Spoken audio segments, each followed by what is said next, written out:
आज की वीडियो में हम एक ऐसी एडिक्शन पर बात करेंगे जो हमारे टीनेजर्स की रगों में खून की तरह दौड़ रहा है और वो चाह कर भी इसका मुकाबला नहीं कर पाएंगे। ये वो जहर है जो हमारी बच्चों की रगों में छोड़ दिया गया है। जी हाँ, मैं बात कर रहा हूँ निकोटीन एडिक्शन की।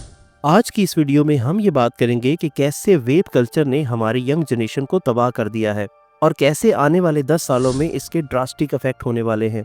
तो वीडियो को आखिर तक देखना मत भूलिएगा। सबसे पहले हम ये जानते हैं कि ये नशा कहाँ से आया। वेप को सबसे पहले 2003 में चाइना के एक फार्मासिस्ट ने बनाया जिसका नाम था हॉर्नलिक।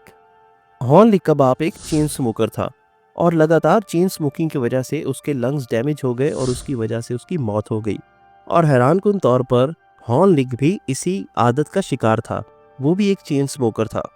एक दिन उसके जहन में आइडिया आया। उसने सोचा कि ऐसी एक प्रोडक्ट बनाई जाए जिसमें ना टार मौजूद हो ना कार्सिनोजन मौजूद हो, क्योंकि सिगरेट के अंदर 4000 केमिकल्स मौजूद होते हैं और 50 से भी ज़्यादा कार्सिनोजन मौजूद होते हैं जो डायरेक्ट हमारी बॉडी के अंदर सर से पाँव तक किसी भी हिस्से में कैंसर कॉज कर सकते हैं। इसलिए उसने सोचा कि क्यों ना सिगरेट का एक अल्टरनेटिव बनाया जाए। हो सकता है कि वेप को बनाने के लिए उसकी सोच सिर्फ यही हो कि हम लोगों को सिगरेट से हटाकर सोर्स की तरफ लाएं जिससे हमें निकोटीन तो मिले लेकिन कैंसर से हम बच जाएं। लेकिन उसे नहीं पता था कि आने वाले सालों में इसका हमारी यंग जनरेशन पर क्या अफेक्ट होने वाला है और कैसे ये हमारी यंग जनरेशन को बर्बाद करेगा।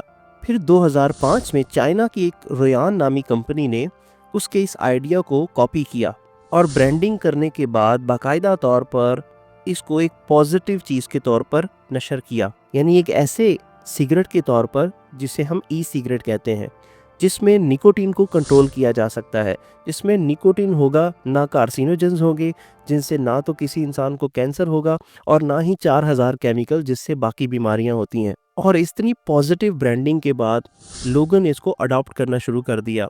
लेकिन हैरानकुन तौर पर इन लोगों में वेप को अडॉप्ट करने में ज़्यादातर वो लोग शामिल थे जो पहले कभी ना कभी स्मोकिंग करते थे और सीवियर किस्म की बीमारियों का शिकार थे।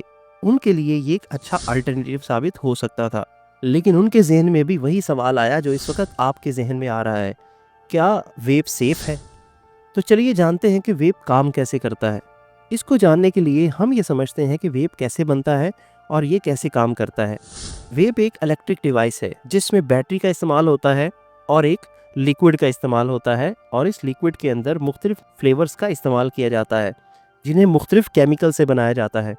लेकिन हैरानकुन बात यह है कि किसी भी कंपनी ने आज तक मुकम्मल तौर पर इस्तेमाल होने वाले केमिकल्स का नाम नहीं बताया है। यानी अगर कंपनी ने 40 केमिकल्स का इस्तेमाल किया है तो पैक के ऊपर सिर्फ 6 केमिकल्स को मेंशन किया है और इन केमिकल्स के बॉडी के ऊपर क्या असरात हैं इनको टेस्ट करने के लिए बहुत ज़्यादा लंबा अरसा चाहिए था। लेकिन क्योंकि टाइम कम था और निकोटीन बनाने वाली कंपनीज ने इसको लॉन्च करना था, तो इस वजह से बग़ैर एक्सपेरिमेंट किए, ह्यूमन बॉडी के ऊपर एक्सपेरिमेंट किए ही इसको लॉन्च कर दिया गया और बहुत कम एक्सपेरिमेंट्स के साथ ही इसको ठीक मान लिया गया। लेकिन जैसे जैसे वक्त गुजरता गया इसके कॉम्प्लिकेशंस आना शुरू हुए और सबसे पहला आउटब्रेक आया जिसे हम कहते हैं इवाली।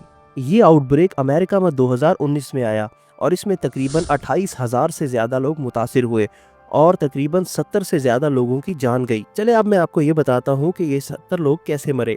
जैसे ही अमेरिका के अंदर वेप कल्चर आम हुआ तो बहुत सारे टीनेजर्स ने वेप का इस्तेमाल करना शुरू किया, लेकिन उन्हें नहीं पता था कि ये नशा उनको कहाँ पर ले जाएगा। देखते ही देखते टीनेजर्स ने इसको बाकी एक्टिविटीज़ के लिए भी इस्तेमाल करना शुरू कर दिया, जैसे कि रिंग्स बनाने के लिए। प्रॉब्लम ये था कि रिंग्स बनाने के लिए धुएं का थिक होना ज़रूरी था। तो अमेरिका की एक कंपनी ने एक्सपेरिमेंट किया कि उसने वेप के केमिकल्स के अंदर विटामिन ए एसीटेट को मिला दिया, जो कि आमतौर पर क्रीमों के अंदर इस्तेमाल किया जाता है स्किन पर लगाने के लिए, ना कि इनहेल करने के लिए। उस केमिकल का फ़ायदा ये था कि उससे वेप का जो धुआं है वो बहुत ज़्यादा थिक हो जाता था। लोग रिंग्स बनाना पसंद करते थे, लेकिन शायद वो ये भूल गए थे कि जो लोग इसको इनहेल करते हैं उनके लंग्स पे इसका क्या इफेक्ट होगा, और वही हुआ जिसका डर था। तकरीबन 28,000 लोगों ने इस स्पेसिफिक ब्लैक मार्केट में बिकने वाले केमिकल को यूज़ किया और जैसे ही उन्होंने इसको यूज़ किया उनके लंग्स के ऊपर एक बारीक ऑयल की लेयर जम गई, जिससे उनकी बॉडी के अंदर ऑक्सीजन सैचुरेशन कम होना शुरू हुई, सांस लेने में तंगी हुई और अचानक देखते ही देखते उनकी मौत हो गई। ये था इवाली इफेक्ट जिसने 70 से भी ज़्यादा लोगों की जान ली और अमेरिका के अंदर इमरजेंसी नाफिज की। लेकिन देखते ही देखते पाकिस्तान और इंडिया जैसे मुल्कों के अंदर ये आम होना शुरू हो गया। हमारी यंग जनरेशन तेजी से इस नशे की तरफ बढ़ रही है। अब आपको वेप के मैं कुछ ऐसे नुकसानात बताने लगा हूँ जो शायद आपने इससे पहले कभी न सुने हों। सबसे पहली चीज़ जो सबसे ख़तरनाक है वो ये है कि हमें इस चीज़ का आइडिया नहीं है कि वेप के अंदर इस्तेमाल होने वाला केमिकल कहाँ से आ रहा है। नॉर्मली तौर पर जो केमिकल सबसे पहले चाइना और अमेरिका की बड़ी कंपनीज़ ने बनाए, उसके अंदर उन्होंने इस चीज़ का ख्याल रखा कि ये ह्यूमन बॉडी को कम से कम डैमेज करे। लेकिन सवाल ये है कि पाकिस्तान और इंडिया के अंदर इसे लोकल मैन्युफैक्चरिंग किया जा रहा है और जिसके अंदर हज़ारों ऐसे केमिकल्स यूज़ किए जा रहे हैं जो कि फ्लेवर्स को बनाने की मद में इस्तेमाल किए जाते हैं।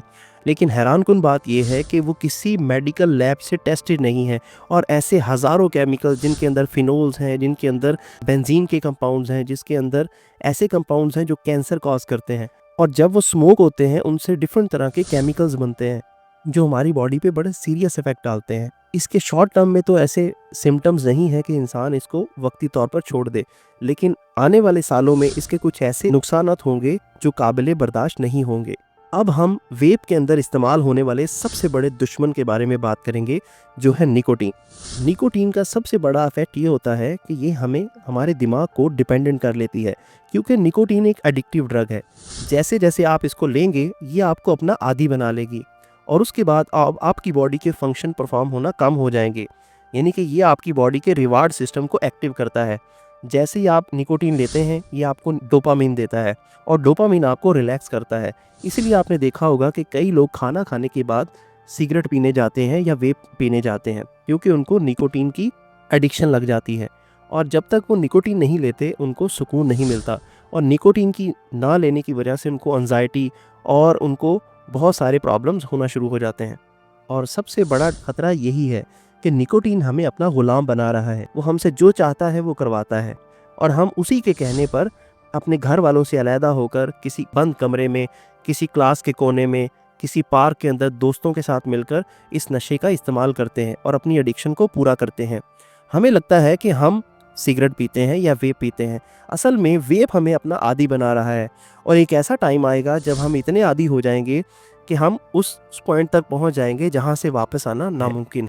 वेप और सिगरेट में मौजूद निकोटीन हमारी ब्लड कैपिलरीज की इंटरनल वॉल्स को नुकसान पहुंचाते हैं और वहां पर कैल्शियम को डिपॉजिट करते हैं, जिससे हमारी ब्लड कैपिलरीज हार्ड हो जाती हैं। और नॉर्मली तौर पर हमारी बॉडी के अंदर जब ब्लड प्रेशर ज़्यादा होता है तो हमारी खून की नालियाँ सिकुड़ती और फैलती हैं, जिससे हमारा ब्लड प्रेशर कंट्रोल होता है।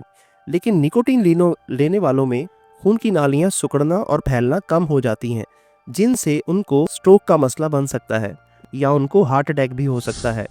ये तब होता है जब हमारी हार्ट की ब्लड वेसल्स हार्ड हो जाती हैं और ये हमारे ब्रेन के ऊपर भी यही इफेक्ट डालती हैं। ब्रेन की और हार्ट की आर्टरीज हार्ड हो जाती हैं और उस हार्डनेस की वजह से जैसे ही हमारी बॉडी का प्रेशर ज़्यादा होता है, ब्लड प्रेशर ज़्यादा होता है, तो उस प्रेशर को हमारी ब्लड कैपिलरीज बर्दाश्त नहीं कर पाती और बर्स्ट हो जाती हैं, जिसे हैमरेज कहते हैं। नॉर्मली तौर पर ब्रेन हैमरेज इसी वजह से होता है। ज़्यादा सिगरेट पीने वालों में और वेप पीने वालों में ब्रेन हैमरेज के चांसेस ज़्यादा हो रहे हैं और यही वजह है कि आजकल हमारी जो यंग जनरेशन है वो ज़्यादा हार्ट अटैक का शिकार हो रही है। उसकी वजह यही है कि हम कूल दिखने के लिए सिगरेट का यूज़ करते हैं या वेप का इस्तेमाल करते हैं, लेकिन ये कूल दिखना आपकी बॉडी को इंटरनली नुकसान पहुंचा रहा है और ये आपकी खून की नालियों को हार्ड कर रहा है। और जैसे ही आप कोई वेट उठाते हैं जिम के अंदर या आप एक्सरसाइज करते हैं या कार्डियो एक्सरसाइज करते हैं, तो आपके ब्लड का जो प्रेशर है वो ज़्यादा हो जाता है और क्योंकि आपकी खून की नालियाँ हार्ड हो गई हैं, इस वजह से वो प्रेशर को बर्दाश्त नहीं कर पाती और बर्स्ट कर जाती हैं और सडन हार्ट अटैक या कार्डिक अरेस्ट की वजह से इंसान की मौत हो जाती है। और यही वजह है कि हमारे जिमर्स के अंदर सबसे ज़्यादा हार्ट अटैक के चांसेस इसी वजह से बढ़ रहे हैं।